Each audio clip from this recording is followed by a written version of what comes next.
when my Uber driver locked all the car doors at 2 in the morning and told me not to get out, I genuinely thought I was about to be kidnapped. My heart was racing, my hand was on my pepper spray, and I was seconds away from calling the police. But when 3 police cars surrounded us just 5 minutes later, I realized that this stranger had actually just saved me from something far worse than I ever could have imagined. My name is Jasmine Parker. I'm 23 years old, and this is the story of the night a complete stranger risked everything to protect me from a danger I didn't even know existed. I work as a bartender at a downtown club called Electric Noir. It's one of those places that gets packed on weekend nights, with loud music, crowded dance floors, and customers who always want one more drink right when we're trying to close. I've been working there for about 8 months now, ever since I graduated from college. The job isn't glamorous, and the hours are brutal, but the tips are decent, and I need the money to pay off my student loans while I figure out what I actually want to do with my life. That particular Saturday night in late September had been exhausting. The club was completely packed. We were understaffed because 2 servers called in sick, and I was running around nonstop from 7 in the evening until we finally closed at 1:30 in the morning. By the time I finished all my closing duties, counted my tips, and helped clean up, it was already almost 2 o'clock. I was dead tired. My feet hurt from standing in heels for 7 hours straight. All I wanted was to get home, take a hot shower, and collapse into bed. Normally, my roommate Bethany picks me up after my late shifts. She's a good friend, and she doesn't mind staying up late because she works from home and keeps weird hours anyway. But earlier that evening, Bethany had texted me saying she had really bad food poisoning and couldn't leave the bathroom, let alone drive across town to get me. I felt bad for her, but I also understood. My car was in the shop getting the transmission fixed, so I had no choice but to order an Uber. I stood outside the club entrance on the side street where staff usually exit. During operating hours, this street is busy with people coming and going, but once the club closes, it becomes eerily quiet and dark. Usually, our head bouncer Derek waits outside until all the female staff leave safely. But that night, his girlfriend had gone into early labor and he'd rushed to the hospital around midnight. So I was completely alone on that empty street, just me and the dim streetlights, and the distant sound of traffic from the main road a few blocks away. I pulled out my phone and requested an Uber. The app showed me my driver's information. His name was Terrence Williams. He had a 4.9-star rating with over 3,000 completed rides, and he was driving a silver Honda Accord. The app said he'd arrive in 4 minutes. I waited, checking my phone every few seconds, feeling a little nervous about being alone, but telling myself I was being paranoid. This was a safe neighborhood.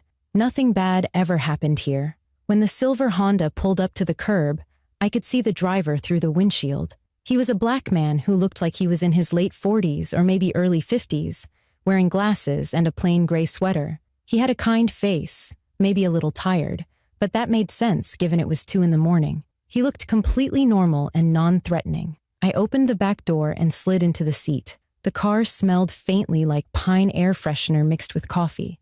I said, "Hi, I'm Jasmine, heading to Oak Street Apartments."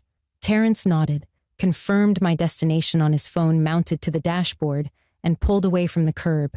Soft jazz music played quietly from his speakers. I settled into my seat, pulled out my phone, and started texting Bethany to check how she was feeling. I also started counting my tips from the night. $240. Not bad at all. If you're enjoying this story so far, go ahead and hit that subscribe button and let me know in the comments where you're watching from right now.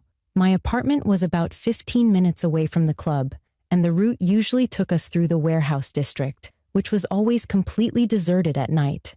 For the first few minutes, everything seemed perfectly normal. I was scrolling through my phone, half paying attention to the route, when I noticed Terrence kept glancing up at his rearview mirror, not at me, but at the road behind us. At first, I didn't think much of it. Drivers check their mirrors all the time. But then I noticed his hands were gripping the steering wheel tighter than before, and he kept looking back every few seconds, like he was watching something specific. Then suddenly he made a turn that definitely wasn't on the route to my apartment. I looked up from my phone, confused. I said, "Excuse me, I think you just missed the turn back there." Terrence didn't answer right away. He made another turn, then another, taking us deeper into an industrial area I didn't recognize at all. My heart started beating faster. I sat up straighter and said, "Hey, where are you going? This isn't the way to my apartment."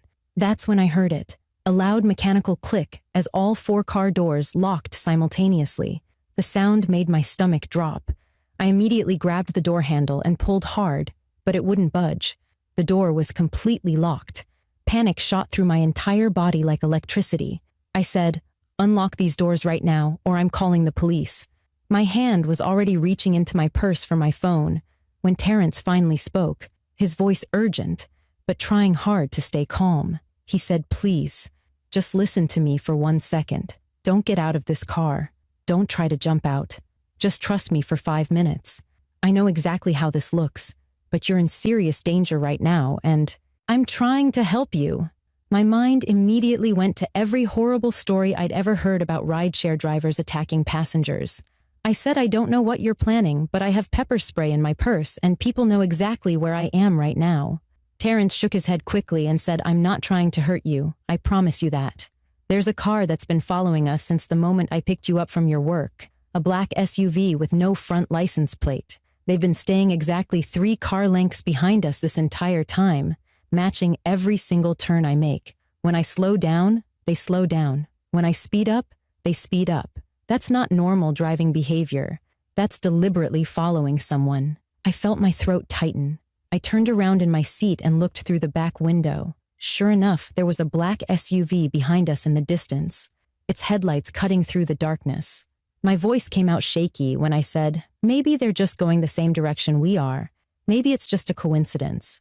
Terrence said, "I've been driving for Uber for 6 years now. I've taken defensive driving courses and security awareness training. I know what it looks like when someone is tailing another vehicle. I started testing them about 4 minutes ago by taking random turns that make no sense. And they're still right behind us. Somebody is following you. And based on their behavior, I really don't think they have good intentions." I felt my stomach twist into painful knots. I said, "Why would anyone follow me? I'm nobody special. I'm just a bartender." Terrence glanced at me in the rearview mirror, and his eyes were filled with genuine concern. He said, "I don't know why, but I've already called 911. I called them 3 minutes ago. They're sending police officers to intercept us right now. The dispatcher told me to keep driving, don't stop the car for any reason, and don't let you out of this vehicle until police arrive on scene. That's why I locked the doors. Not to trap you or hurt you, but to keep you safe inside this car where I can protect you." Jasmine didn't know whether to believe him or not. Every instinct in her body screamed that being locked inside a car with a strange man at 2 in the morning was dangerous. But something about the fear in Terrence's voice, the way his hands were shaking slightly on the steering wheel, made her look back at that SUV again. It was still there, maintaining that exact same distance behind them, never getting closer but never falling back either. She said, "How long until the police get here?" Terrence said they told me approximately 5 minutes from when I called, so maybe 2 more minutes now. "Just please stay calm and stay in the car with me. We're going to get through this together." Those next 2 minutes felt like the longest 2 minutes of my entire life. Terrence kept driving through the industrial district, making turns but never stopping, never slowing down enough to let the SUV get any closer to us. I kept my eyes glued to that black vehicle behind us, watching its headlights follow our every move. My hands were shaking so badly I could barely hold my phone. I texted Bethany, even though I knew she was sick. I typed out something weird is happening in my Uber. Driver says someone is following us. Police are coming. I'm really scared. I hit send and watched the message go through, praying that if something bad happened to me, at least someone would know. I checked the time on my phone obsessively. 1:58, 1:59, 2 o'clock, 2:01. Every second dragged on forever. Terrence kept glancing between the road ahead and his rearview mirror, and I could see sweat forming on his forehead, despite the air conditioning running in the car. He said, "Just a little longer. They should be here any second now." Then, at exactly 2:05 in the morning, I saw red and blue flashing lights appear from 2 different directions. 3 police cars came speeding toward us from different streets, their sirens wailing, and they positioned themselves to box in both Terrence's Honda and the black SUV that had been following us. It was like something out of an action movie, except this was real, and my heart was pounding so hard, I thought it might explode out of my chest. The moment the police cars surrounded us with their lights flashing everywhere, Terrence immediately pulled over to the side of the road and put the car in park. He reached over and unlocked all the doors. The click sound made me jump. He turned around to look at me and said, "Stay in the car until the police officers tell you it's safe to get out, okay? Just stay put." I nodded, unable to form words. I watched through the back window as 4 police officers jumped out of their vehicles with their hands on their weapons, surrounding the black SUV. The SUV's brake lights glowed bright red in the darkness. For a terrifying moment, I thought whoever was driving might try to speed away or do something crazy, but the vehicle just sat there. Then slowly, the driver's side door opened. A police officer shouted loudly, "Show me your hands. Get out of the vehicle slowly with your hands where I can see them." I watched as a man stepped out of the SUV. He was wearing all dark clothing, maybe in his 30s, and he had his hands raised above his head. 2 officers immediately rushed toward him. While shouting commands I couldn't quite hear, one officer pushed him forward against the side of the SUV and handcuffed him, while another officer started searching the vehicle with a flashlight, leaning inside and looking around carefully. A female police officer walked over to Terrence's car and tapped on his window. Terrence lowered the window and the officer said, "Are you the driver who called in this incident?" Terrence nodded and said, "Yes, ma'am. My name is Terrence Williams. I'm the Uber driver, and this is my passenger, Jasmine Parker." The officer leaned down slightly to look at me in the back seat. She said, "Are you okay? Are you hurt? Did anyone harm you in any way?" I shook my head because my voice didn't seem to be working properly. She said, "I need both of you to step out of the vehicle so we can take your statements and figure out exactly what happened here tonight." Terrence got out first, and I opened my door on shaky legs. The moment I stood up, I felt dizzy. All the adrenaline that had been keeping me alert suddenly started to fade, and I felt weak and cold, even though it was a warm September night. Another officer, a Hispanic man who introduced himself as Officer Rodriguez, approached me with a notebook in his hand. He said, "Can you tell me where you were tonight and where you were heading when you got into this Uber?" I explained about working at Electric Noir, about finishing my shift late, about ordering the ride home because my roommate was sick and my car was broken. Officer Rodriguez wrote everything down carefully. He said, "And you didn't notice anyone following you before you got into the vehicle?" I said no. I had no idea anyone was following me at all until my driver told me. Rodriguez nodded and said, "Okay, just stay right here for a moment." I watched as Officer Rodriguez walked over to where the other officers were standing near the black SUV. They were pulling things out of the vehicle and laying them on the ground. And even from where I stood, I could tell something was very wrong based on how the officers' body language changed. They started moving faster, talking into their radios with more urgency, and one officer kept shaking his head like he couldn't believe what he was seeing. After a few minutes, an officer walked quickly over to Rodriguez and said something quietly that I couldn't hear, but Rodriguez's expression went from calm to serious instantly. He walked back over to me and said, "I need to ask you something very important. Have you noticed anyone watching you recently?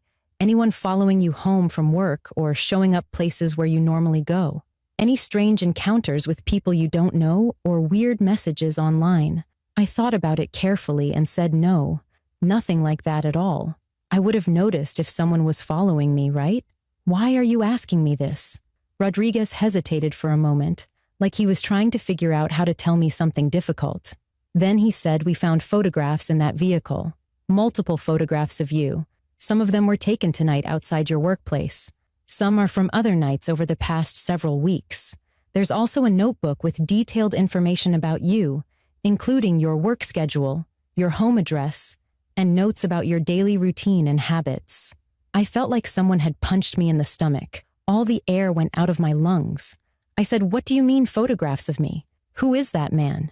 I've never seen him before in my entire life." Rodriguez said, "We're running his identification right now to find out who he is, but based on what? We've found in his vehicle, it's clear that you've been stalked for at least several weeks, possibly longer. You really never noticed him before? Never saw him hanging around your work or your apartment? I shook my head, feeling sick to my stomach. I said I swear I've never seen that person. I had no idea anyone was watching me or following me. How is that even possible? Rodriguez said, unfortunately, stalkers can be very good at staying hidden and blending into crowds.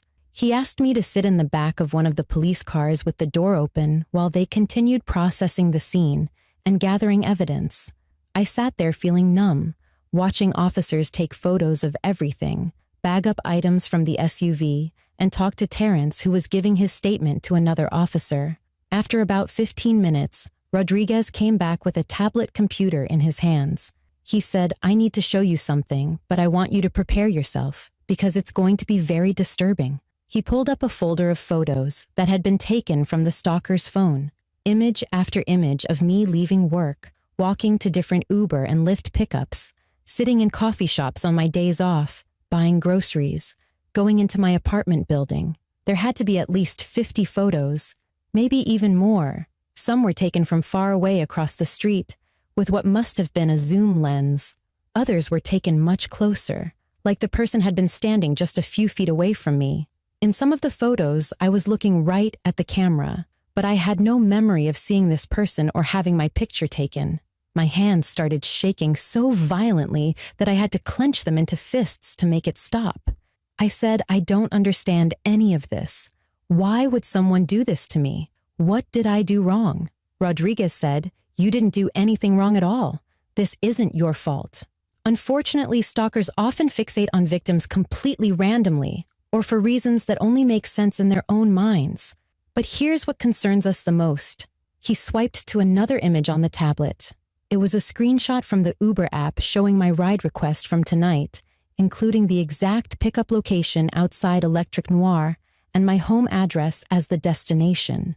Rodriguez said this man somehow had access to your rideshare account information. He knew exactly when and where you'd be requesting a ride tonight. He knew you'd be alone and vulnerable. If your driver hadn't noticed him following and hadn't taken immediate action to protect you, this man would have known exactly where you live and exactly what time you'd be arriving home alone at 2 a.m. with nobody around to help you. The full reality of how close I had come to something terrible hit me all at once, like a wave crashing over my head. I started crying right there in the back of that police car, not loud, dramatic sobs, but quiet tears that just kept streaming down my face as my body finally released all the fear and shock I'd been holding. Inside, Officer Rodriguez handed me a small packet of tissues and sat down next to me. He said, you're safe now. He can't hurt you anymore. We're placing him under arrest tonight on multiple charges including stalking, criminal harassment, unlawful surveillance, and possession of tools with intent to commit a crime. When we searched his vehicle thoroughly, we found items that strongly suggest he was planning to escalate his behavior very soon. We found a knife, rope, duct tape, and latex gloves. Based on the evidence and his behavior tonight, you were potentially just hours away from a very dangerous situation. Another officer brought Terrence over to where I was sitting. He looked exhausted and deeply worried, and when he saw me crying, his whole face softened with concern. He said, are you going to be okay? I'm so sorry you had to go through something this terrifying. I wiped my eyes with the tissues and looked up at him. I said, you saved my life tonight. If you hadn't been paying attention, if you hadn't noticed that car following us, if you hadn't called the police and kept me safe in your car, I don't even want to think about what might have happened to me. Thank you so much. And I'm sorry I thought you were trying to hurt me when you locked the doors. Terrence shook his head quickly and said, please don't apologize for that. You had every right in the world to be scared. A stranger locks you inside a car at 2 a.m. Of course, your first thought would be that you're in danger. I completely understand. I just thank God I noticed that SUV early enough to do something about it. The stalker was identified as Nathan Kraus, a 32-year-old man who had been unemployed for almost a year after losing his job in information technology. During the investigation over the following weeks, police discovered that Nathan had become obsessed with me after seeing me at Electric Noir during a bachelor party he attended about 2 months earlier. He had created multiple fake social media accounts to follow me online and watch my posts. He had been tracking my movements and schedule for weeks. He had even figured out how to get access to rideshare user data by paying a former employee of one of the companies who sold him information illegally. That employee was also arrested. The most terrifying part was that Nathan had been planning to break into my apartment that exact night after I got home from work. The police found detailed plans written in his notebook, describing how he would wait until I fell asleep and then break in through a back window that didn't have a security sensor. If Terrence hadn't intervened, I would have gone home completely unaware that someone was planning to hurt me. The weeks and months after that night were incredibly difficult for me. I couldn't go back to work at Electric Noir because every time I thought about that place, I thought about Nathan watching me from the shadows. I quit and found a new job working daytime, hours at a bookstore in a different neighborhood. Bethany and I moved to a different apartment building, one with much better security, including cameras and a front desk attendant. I started seeing a therapist twice a week to deal with the trauma of learning I'd been stalked for months without having any idea. The paranoia was the absolute worst part. Every person walking behind me on the sidewalk felt like a potential threat. Every car that took the same turns as me felt like it might be following me. I stopped using rideshare apps completely for almost 6 months, only accepting rides from Bethany or my older brother Marcus. But slowly, with a lot of therapy and support from people who loved me, I started to heal and feel safe again. I learned everything I could about digital safety and privacy. I changed every single password I had and enabled 2-factor authentication on all my accounts. I took a self-defense class and installed security cameras in my new apartment. The most important thing I learned, though, was about people and trust. Before that night, I'd always been taught to be afraid of strangers, especially men, especially in vulnerable situations.